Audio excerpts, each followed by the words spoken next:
knew I was right with him, he moved to the inside line, going towards the finish.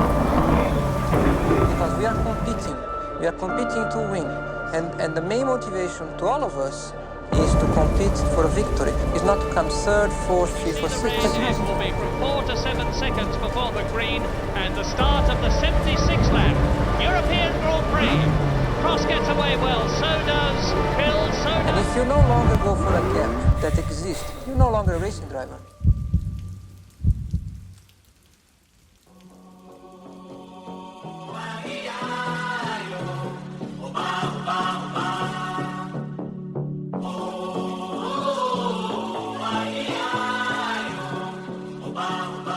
Добро пожаловать в Бразилию, страну, где скорость, страсть и спорт стали частью национального характера. Родину великих чемпионов, легендарных футболистов и, конечно же, человека, чье имя навсегда изменило мир автоспорта, Айртона Сенны. Именно здесь, на трассе Интерлагос, начался путь одного из величайших гонщиков в истории Формулы-1, а дождь, в котором Сенна творил настоящую магию, стал неотъемлемой частью его наследия. И символично, что именно здесь мне впервые предстояло выйти на старт под дождем, в условиях, где цена любой ошибки возрастает многократно. И тогда я еще не знал, что эта неделя принесет не только одно из самых сложных испытаний в моем пути, но и первые по-настоящему большие результаты. Но обо всем по порядку, ведь дождь обрушился на Интерлагос не сразу, и прежде чем небо затянуло тучами, мне предстояло пройти еще несколько гонок, каждая из которых шаг за шагом вела меня к этому моменту.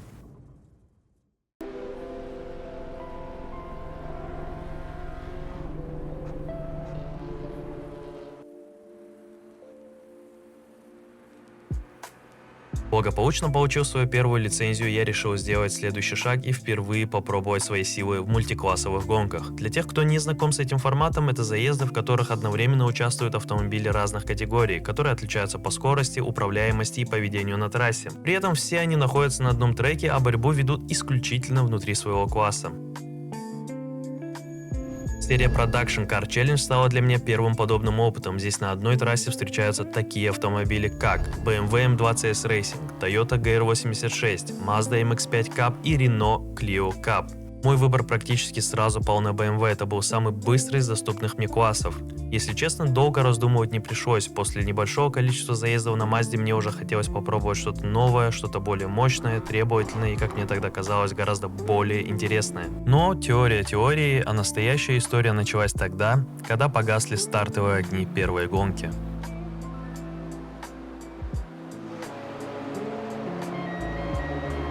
Тогда Интерлагос выглядел совсем иначе, небо уже было затянуто облаками, но трасса оставалась абсолютно сухой. Температура асфальта достигала 36 градусов, воздух прогрелся до 22, а ветер заметно гулял по автодрому.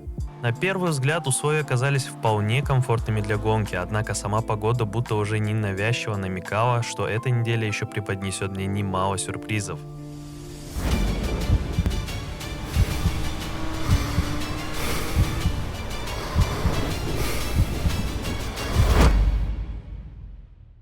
В первой гонке я сразу принял осторожное решение квалификацию не ехать, и как позже оказалось, это стало небольшой традицией этой недели. Во всех 5 гонках на Интерлагосе я стартовал без квалификационного времени. Возможно, это была осторожность, возможно, неуверенность, но после перехода в новый класс и в новый формат мне хотелось не геройствовать с первых метров, а спокойно войти в свою первую 40-минутную мультиклассовую гонку. В итоге я стартовал с 5-го места, и перед тем, как погаснут стартовые огни, давайте коротко познакомимся с теми, с кем мне предстояло бороться в классе BMW.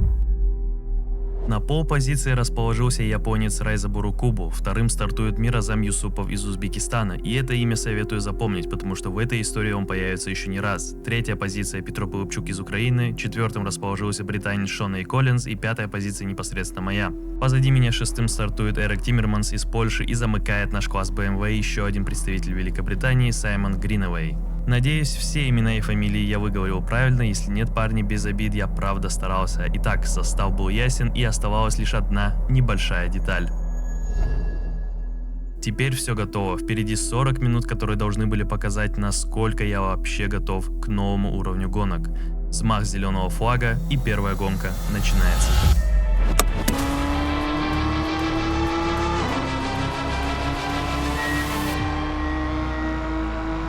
Уже в первые секунды Эрик впереди, просто исчез из зеркала и оказался прямо перед носом. Быстрый старт, ничего не скажешь, и он сразу берется за Шона. Филигранно проходит связку поворотов сена и накрывает его на выходе. Я же иду следом и держу темп. Выходим напрямую, и в зеркалах появляется Саймон. Он занимает середину трассы, примеряется, но ближе к точке торможения он возвращается на рабочую траекторию. Расслабиться я не успеваю, так как впереди Шон резко бьет по тормозам. Так резко, что я едва не въезжаю в него. Хожу вправо и теряю свой темп. До сих пор не знаю, что это было, его торможение или же моя ошибка. Саймон мог воспользоваться этим моментом, но и он ошибается. Мы все живы и едем дальше. На протяжении всего первого круга Эрик и Шон идут бок о бок. Между ними даже завязывается небольшая борьба в шестом и в седьмом поворотах, но Эрик держится, он защищает свою позицию и остается впереди. Я давлю сзади, не отпуская ни того, ни другого, и к концу круга Эрик все же уходит чуть вперед, и я остаюсь за Шоном, вплотную. И вот здесь первый поворот нового круга. Я резко влетаю во внутреннюю и прохожу Шона, но впереди меня ждало кое-что, чего я не ожидал. Мирозам поперек трассы. Контакт с Петром в первом повороте бросил его машину влево, он едва ее удерживает и возвращается в гонку. Мы же вчетвером проносимся мимо, и я сразу устремляюсь за Эриком. Четвертый поворот. Эрик ошибается, и я прохожу его не раздумывая. За мной следом Шон, и вот здесь все начинает разваливаться. Эрик не рассчитывает торможение и бьет Шона сзади. Бампер на асфальте. К шестому повороту они идут рядом, и Эрик бьет снова. Машину Шона швыряет прямо к моему заднему бамперу. Он проносится в миллиметрах. Еще немного, и моя гонка заканчивалась бы прямо здесь. Седьмой поворот. Эрик уже не тормозит вовсе. Они оба уходят за пределы трассы в отбойник. Эрик не возвращается. На этом его гонка окончена. Шон возвращается. Задний бампер смят, расцарапан. Вид у машины довольно-таки потрепанный. Его уже обходят Мирозам и Саймон, но ни это, ни повреждения не останавливают Шона. И он продолжает гонку, а я уже лечу за Петром.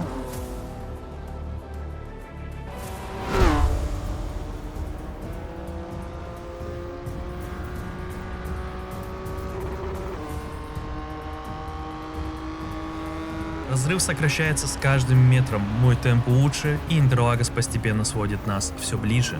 Но трасса решила напомнить о себе раньше, чем я успел к нему подобраться. В четвертом повороте прямо передо мной Mazda уходит в разворот, улетает вправо и исчезает за пределами трассы. Я объезжаю ее в момент заноса, Саймон следом. Казалось бы, пронесло, но Mazda начинает возвращаться медленно, неуверенно и встает поперек трассы именно тогда, когда следом летит Мирозам. Он успевает уйти вправо, но было совсем близко. Наша первая встреча с трафиком, и она сразу дала понять, здесь расслабляться нельзя ни на секунду.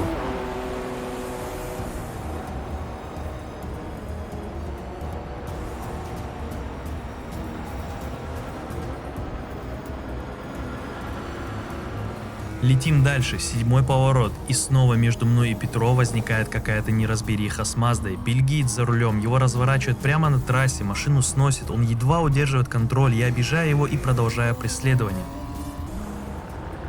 К концу круга я уже дышу Петру в затылок. Начинается четвертый круг, я уже вплотную к Петру, и вот он, момент, которого я ждал. В первом повороте я вижу окно, Петро тормозит, я торможу чуть позже и ухожу во внутреннюю. Мы залетаем в поворот бок о бок, я чуть отпускаю его в первом, но уже ко второму повороту впереди. Кажется, все идет по плану, но гонка редко следует планам. Пятый поворот, один неверный момент, одно лишнее мгновение без тормоза и машину выносит на внешку, цепляю траву, теряю скорость. Долю секунды, но в гонках доля секунды стоит целой позиции. Петро не раздумывает, уходит во внутреннюю и к шестому повороту возвращает свое место. Я пытаюсь ответить седьмом, но дверь уже закрыта, он впереди. Тем временем сзади разворачивается своя история.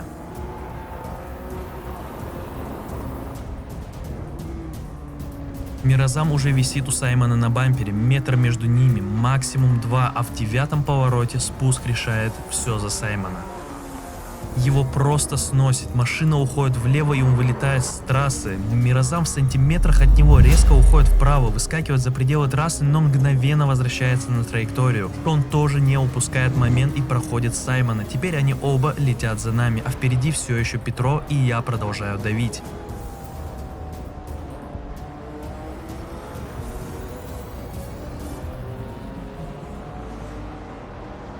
трасса снова напоминает о себе и снова в том же самом месте. 4-й поворот.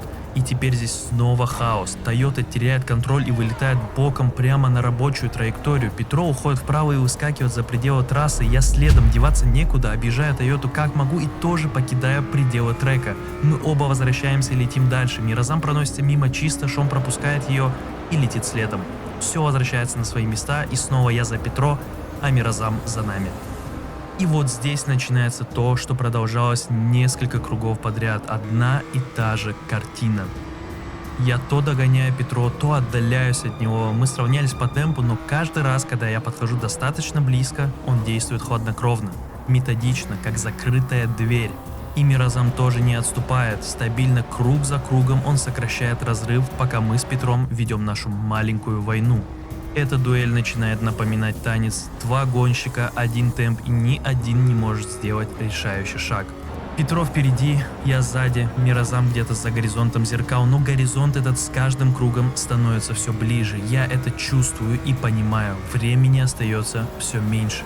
10-й круг. Терпение заканчивается, и я решаюсь. Первый поворот, я ухожу во внутреннюю, резко, уверенно, без колебаний, пытаясь хотя бы напугать его, выбить из ритма, но Петро реагирует мгновенно, смещается на мою траекторию, закрывает меня полностью. Мы в миллиметрах друг от друга, я чувствую, что еще секунда и будет контакт, жму тормоз снова и снова отпускаю его вперед. Летим дальше, я приближаюсь к нему снова к 8-му, к 9-му повороту. На подъеме мы снова почти бок о бок, я не сдаюсь, я давлю, я здесь, но Петро держится, и каждый раз этого оказывается недостаточно. 10 кругов борьбы, 10 кругов закрытых дверей, и где-то сзади Мирозам, который не ошибается, который не останавливается и который становится все ближе с каждым метром. И вот 11-й, роковой круг. Первый поворот, Петро уходит во внутреннюю, там Toyota. Они летят бок о бок, плечом к плечу. Я следую за ними, наблюдаю. Ко второму повороту Toyota внутри, и в какой-то момент Петро решает, что справа чисто, слепая зона. Он не видит, никто не видит в такие моменты, и контакт. И Петро разворачивает прямо передо мной в долю секунды. Я кручу руль, жму на тормоз и объезжаю, и каким-то чудом прохожу чисто. Следом Петро объезжает Мирозам, Петро резко возвращается на трассу. Шон не успевает воспользоваться моментом, дверь захлопнулась. И я наконец выхожу на второе место. Впереди только Райзабуру, который с первого круга просто улетел от всех и живет в своем собственном мире где-то впереди, а сзади Мирозам Юсупов, человек, который стартовал вторым, который всю гонку ехал быстрее меня и который только что освободился от всего трафика. 11-й круг позади. И теперь между мной и финишем только один вопрос. Смогу ли я удержать Мирозама за спиной до конца гонки?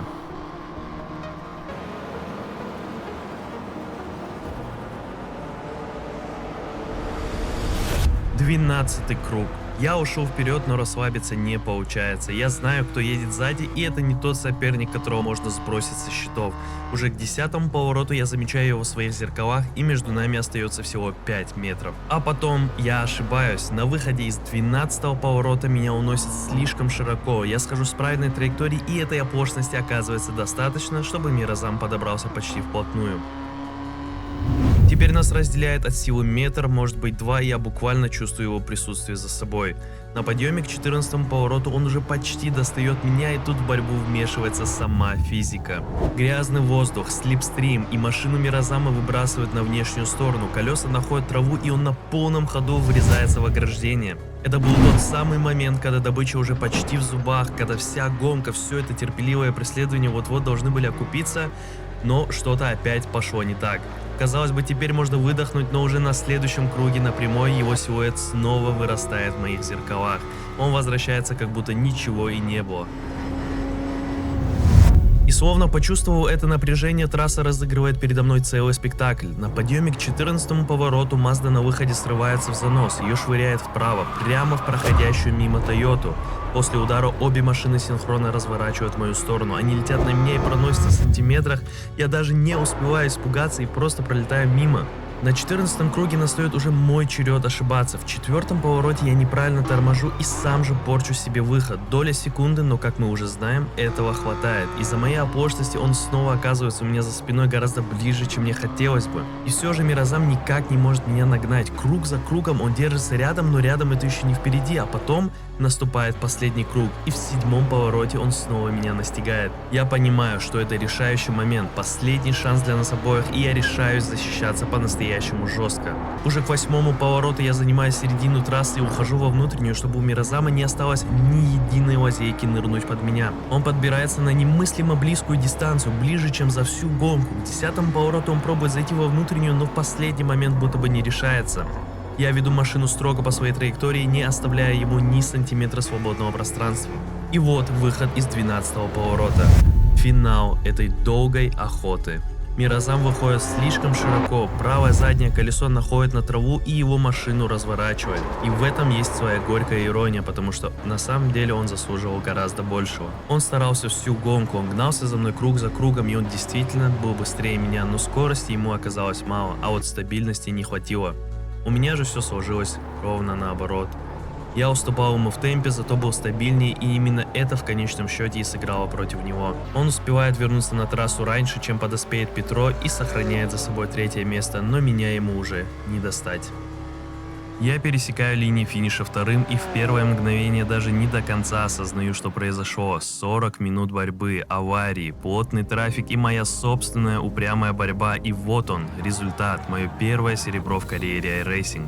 Это была не та гонка, в которой я оказался быстрейшим, ведь Райзабор улетел вперед еще на старте и провел весь заезд словно в собственном измерении, недосягаемый ни для кого из нас. Но 2-е место мне никто не подарил, я выгрыз его, я удержал его под давлением и выстоял там, где многие сошли с дистанции. А прямо за моей спиной на 3-м месте финишировал он, человек, который был быстрее меня на протяжении всей гонки, который каждый раз догонял меня, но ему каждый раз чего-то не хватало, то стабильности, то удачи, то просто чистого асфальта перед носом. Он преследовал меня до самого последнего поворота, и где-то внутри я уже понимал, что это далеко не последняя наша встреча колесо к колесу. Что-то мне подсказывало, что Мирозам еще вернется, и что в следующий раз он покажет, на что способен по-настоящему, но это будет потом. А впереди меня еще ждали 4 гонки на этой трассе, и уже следующая из них подарит мне то, чего я так сильно ждал, мою первую победу, мое первое золото. Вот только радость от нее окажется совсем не такой, какой я ее себе представлял.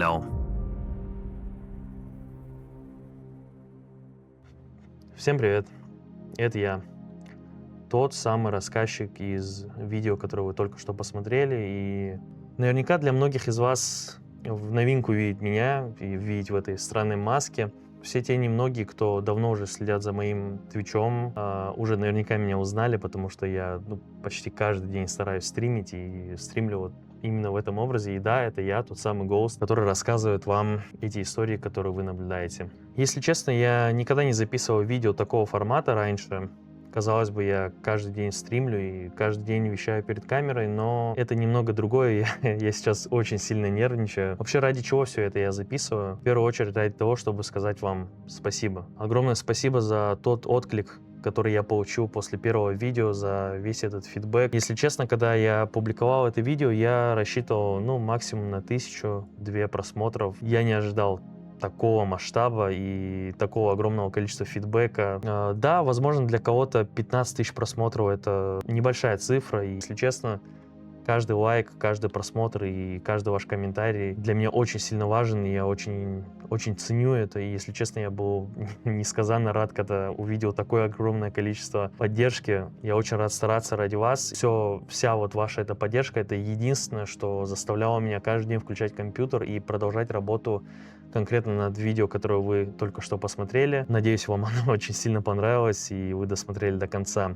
В целом, очень приятно осознавать, что твой труд хоть кто-то оценил по достоинству, и действительно это заряжает энергией работать дальше. И в первую очередь хочу, конечно, извиниться перед вами за то, что так сильно задержал второе видео. Почти целый месяц я потратил на его создание. Если честно, я не ожидал, что оно будет настолько трудозатратным, настолько объемным и настолько сложным.